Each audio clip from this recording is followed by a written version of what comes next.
ಹಣ್ಣು ತರಕಾರಿಗಳು, ದವಸ ಧಾನ್ಯಗಳು ಇವುಗಳಲ್ಲಿ ಇರುವುದು ಎಲ್ಲ ಸೂರ್ಯನ ಶಕ್ತಿ, ಸೂರ್ಯನ ಕಿರಣಗಳ ಶಕ್ತಿ ಇವುಗಳಲ್ಲಿ ಶೇಖರಣೆಗೊಂಡಿದೆ.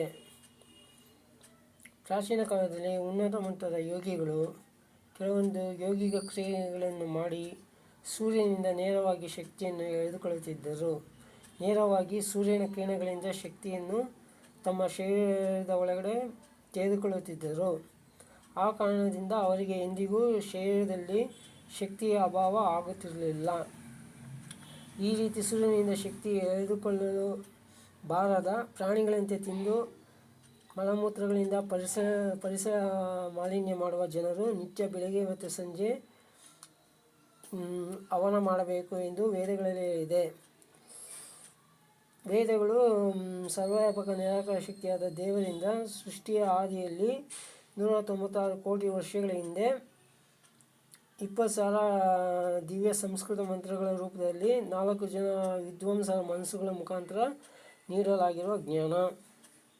ಮುಂದಿನ ಜನ್ಮದಲ್ಲೂ ಮನುಷ್ಯ ಶರೀರ ಸಿಗಬೇಕಾದರೆ ಇರಬೇಕಾದ ಅರ್ಹತೆಗಳು: ಮೊದಲನೆಯದಾಗಿ ಸಸ್ಯಾಹಾರಿಯಾಗಿರಬೇಕು. ಎರಡನೆಯದಾಗಿ ನಿಜವಾದ ದೇವರ ಬಗ್ಗೆ ಜ್ಞಾನ ಹೊಂದಿರಬೇಕು, ಅಂದರೆ ಸರ್ವವ್ಯಾಪಕ ನಿರಾಕಾರ ಶಕ್ತಿಯಾದ ದೇವರ ಬಗ್ಗೆ ತಿಳಿದಿರಬೇಕು.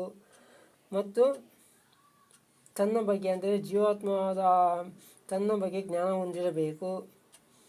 ಮತ್ತು ಕಾಣಿಸುವ ಜಗತ್ತು ಮತ್ತು ಅದಕ್ಕೆ ಕಾರಣವಾದ ಮೂಲ ಪ್ರಕೃತಿ ಇವುಗಳ ಬಗ್ಗೆ ಜ್ಞಾನ ಹೊಂದಿರಬೇಕು.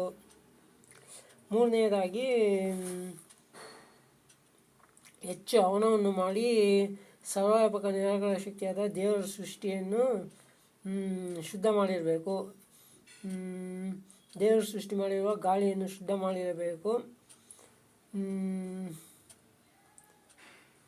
ಹವನ ಮಾಡುವುದರಿಂದ ಗಾಳಿಯು ಶುದ್ಧ ಆಗುವ ಕಾರಣ ಒಳ್ಳೆಯ ಮಳೆ, ಅಂದರೆ ರಾಸಾಯನಿಕ ಅಂಶಗಳು ಇರದ ಮಳೆ, ಆ ಮೂಲಕ ಭೂಮಿ ಶುದ್ಧ ಆಗುತ್ತದೆ. ಅದರಿಂದ ಬೆಳೆಯಲು ಶುದ್ಧ ಆಗುತ್ತದೆ.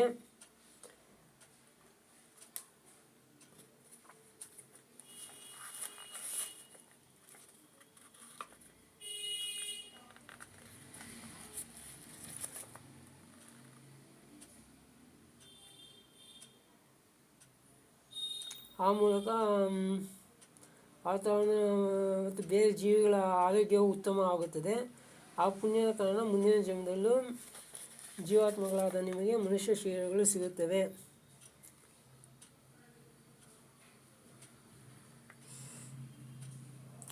ಯಾರಿಗೆ ಸೂರ್ಯನ ಕಿರಣಗಳಿಂದ ಶಕ್ತಿಯನ್ನು ಹೀರಿಕೊಳ್ಳುವ ಸಾಮರ್ಥ್ಯ ಇಲ್ಲವೋ, ಯಾರು ಪ್ರಾಣಿಗಳಂತೆ ತಿಂದು ಮಲಮೂತ್ರಗಳ ಮೂಲಕ ಪರಿಸರವನ್ನು ಹಾಳು ಮಾಡುತ್ತಾರೋ ಅಂಥ ಜನರು ನಿತ್ಯ ಬೆಳಿಗ್ಗೆ ಸಂಜೆ ಕಡ್ಡಾಯವಾಗಿ ಹವನವನ್ನು ಮಾಡಬೇಕು.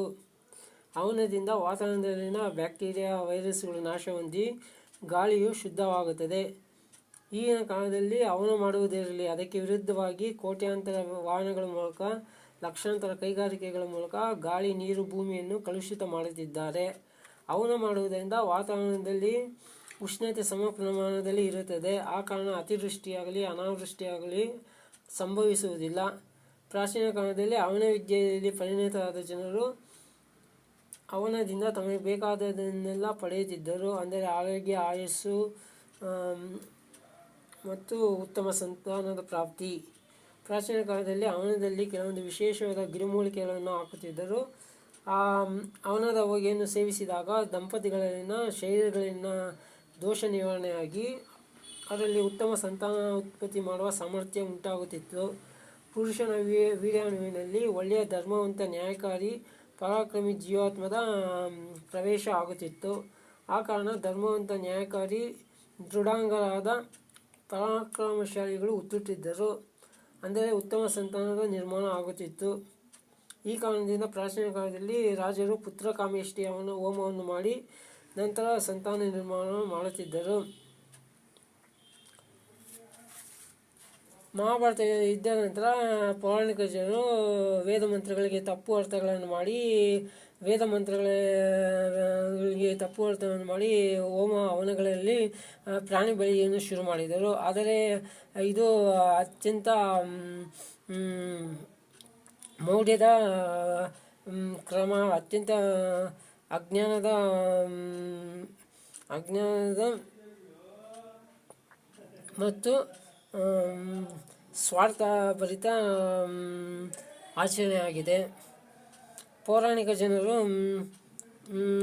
ಗೋ ಎಂಬ ಶಬ್ದಕ್ಕೆ ಹಸು ಎಂಬ ಅರ್ಥವನ್ನು ಮಾಡಿ ಹೋಮ ಹವನಗಳಲ್ಲಿ ಪ್ರಾಣಿ ಬಲಿಯನ್ನು ಕೊಡಲು ಶುರು ಮಾಡಿದರು. ಗೋ ಪದಕ್ಕೆ ಸೂರ್ಯನ ಕಿರಣಗಳು, ಹಸು ಮೊದಲಾದ ಎಲ್ಲ ಅರ್ಥಗಳಿವೆ.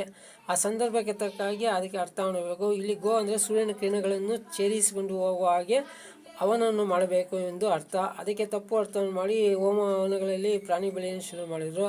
ಆದರೆ ಯಜ್ಞ ಪದದ ಅರ್ಥ, ಅವನ ಪದದ ಅರ್ಥ ಹಿಂಸಾರಹಿತ ಕರ್ಮ ಎಂದು. ಅಂಥದ್ರಲ್ಲಿ ಪ್ರಾಣಿ ಬಲಿ ಕೊಡುವ ವಿಧಾನ ಹೇಗೆ ಬರಲು ಸಾಧ್ಯ? ಇದೆಲ್ಲ ವೇದ ಮಂತ್ರಗಳಿಗೆ ತಪ್ಪು ಅರ್ಥಗಳನ್ನು ಮಾಡಿ ಪೌರಾಣಿಕ ಜನರಲ್ಲಿ ಅಜ್ಞಾನವನ್ನು ಉಂಟು ಮಾಡಿ ಅವನ ಪರಂಪರೆಗೆ, ಯಜ್ಞದ ಒಂದು ಪರಂಪರೆಗೆ ಕೆಟ್ಟ ಹೆಸರನ್ನು ಉಂಟು ಮಾಡಿದ್ದಾರೆ. ಆ್ಯಕ್ಚುಲಿಗಳಲ್ಲಿ ಎಂದಿಗೂ ಹೋಮ ಹವನಗಳಲ್ಲಿ ಪ್ರಾಣಿ ಬಲಿ ಕೊಡುವ ವಿಧಾನವೇ ಇಲ್ಲ. ಇದೆಲ್ಲ ಪೌರಾಣಿಕ ಜನರು ಮಾಡಿರುವ ವಿಧಾನಗಳು ಅಷ್ಟೇ. ಹಿಂದಿನ ಕಾಲದಲ್ಲಿ ಹೋಮ ಹವನಗಳಲ್ಲಿ ಗಿಡಮೂಲಿಕೆಗಳ ಸಾಮಗ್ರಿ, ಮಾವಿನ ಕಟ್ಟಿಗೆ ಇಲ್ಲ ಹಳ್ಳಿ ಕಟ್ಟಿಗೆ, ತುಪ್ಪ ಹಾಕಿ ವಾತಾವರಣವನ್ನು ಶುದ್ಧ ಮಾಡುತ್ತಿದ್ದರು.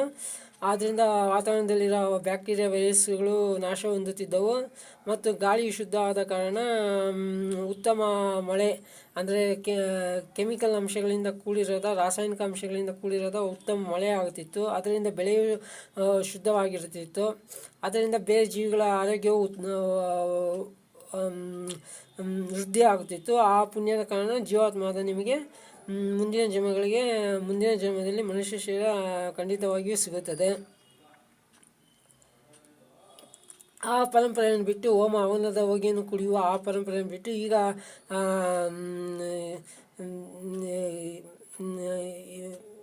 ಈಗ ಈಗಿನ ಕಾಲದಲ್ಲಿ ಜನರು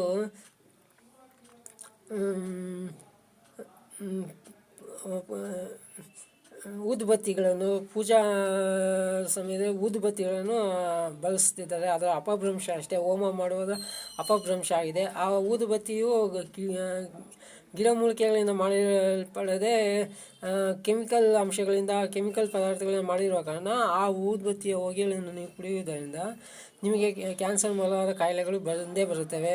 ಆದ್ದರಿಂದ ಅದು ಅತ್ಯಂತ ಅವೈಜ್ಞಾನಿಕ ಮತ್ತು ಅರ್ಥವಿಲ್ಲದ ಆಚರಣೆ ಆಗಿದೆ. ಮತ್ತು ಹೋಮ ಮಾಡುವವರನ್ನು ಸರ್ವವ್ಯಾಪಕ ನಿರಾಕಾರ ಶಕ್ತಿಯಾದ ದೇವರು ಹೇಗೆ ರಕ್ಷಣೆ ಮಾಡುತ್ತದೆ ಅಂದರೆ,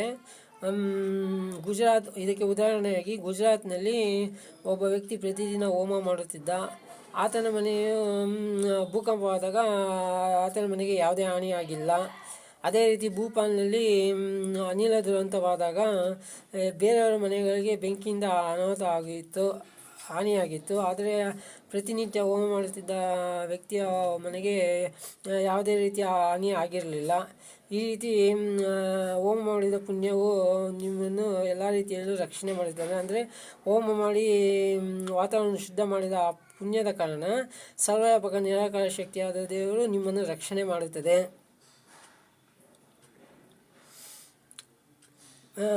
ಹೋಮದಿಂದ ಎಷ್ಟು ಪ್ರಯೋಜನವಿದೆ ಎಂದು ಹೇಳಲು ಸಾಧ್ಯವೇ ಇಲ್ಲ. ಅಸಂಖ್ಯ ರೀತಿಯಲ್ಲಿ ಅದರ ಪ್ರಯೋಜನ ಆಗುತ್ತದೆ. ಜೀವಾತ್ಮಗಳಾದ ನಿಮ್ಮ ಸೂಕ್ಷ್ಮ ಶರೀರದ ಮೇಲೆ ಪ್ರಭಾವ ಬೀಳುತ್ತದೆ.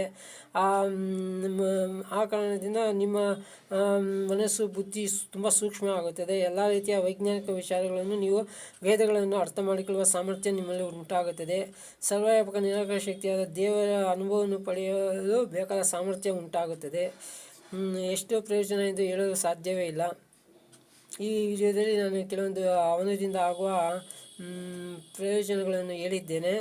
ಮುಂದಿನ ವಿಡಿಯೋದಲ್ಲಿ ಮತ್ತಷ್ಟು ವಿಚಾರಗಳನ್ನು ಹೇಳಬಯಸುತ್ತೇನೆ. ನಮಸ್ತೆ.